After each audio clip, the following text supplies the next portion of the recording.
What are the levels of consultation? Well, mutual consultation should take place in all matters at all levels. So, I mean, you have a perfectly uh, personal matter. Obviously, there are certain matters you would not want to share with others. Well, that's up to you. But any important matter that you want to take a decision on, education, marriage, business, etc. In fact, travel plans, you know, why would you not consult? Uh, because when you consult, you get more perspectives. So even at an individual level, we consult. And by the way, obviously, when we consult others, the most important source is the Almighty. We do istikhara, dua of istikhara, which is actually asking the Almighty to help us in coming to the right decisions. But when it is a matter of family, consultation is important. Fine. The husband has been made the in charge, responsible, but his responsibility is going to be discharged by him consulting others. So, at the level of family, consultation is important. If a person takes the charge of the entire family in his hands without consulting others, he'll be taking wrong decisions. He'll be in trouble. Not only him, but his family as well. Consultation also gives people importance. You feel that you're being consulted. But when it comes to institutions, not the personal matter of an individual, not family matters. In family, the husband and the wife, and obviously if kids grow, they too should be consulted. But if husband and wife, the husband must consult his wife. The only occasion when the Almighty advises wives to give in is when neither of them is agreeing. They both seem to be going for two different ways. Their views are different. They'll talk to each other. A good husband would always discuss and try to reach conclusions together.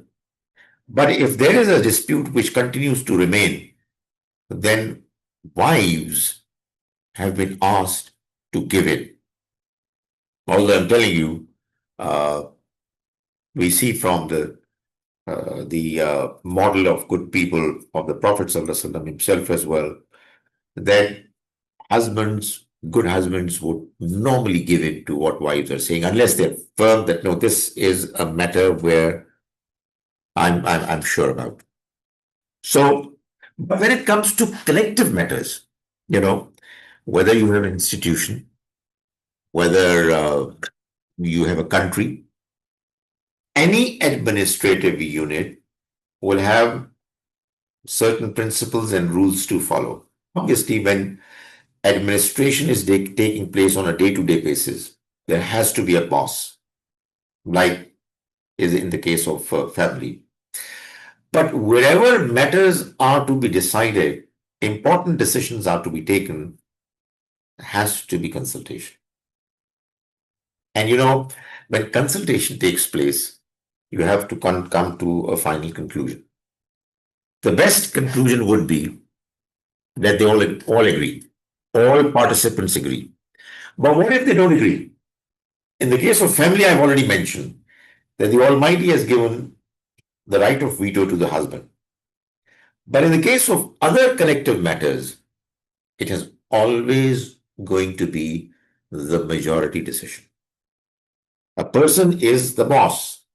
He's taking the normal day-to-day decisions. But when it comes to situations where there are important decisions to be taken, then advice of each participant is to be sought, and then finally it has to be decided on the basis of mutual consultation, consensus. If not consensus, then by the majority. It is not something that is advisable. It is mandatory. It is a must. And the same obviously holds true in the case of the state when you're running the affairs of a country. As I said earlier, the spirit of mutual consultation is what we see right from the beginning.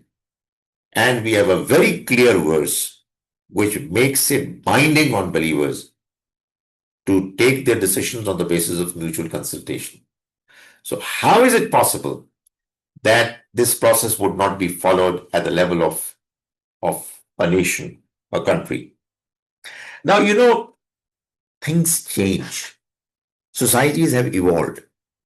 There was a time when it was absolutely correct to mention that the Muslim population, which was confined to the Arabian Peninsula, does not know any other leadership except Quraysh.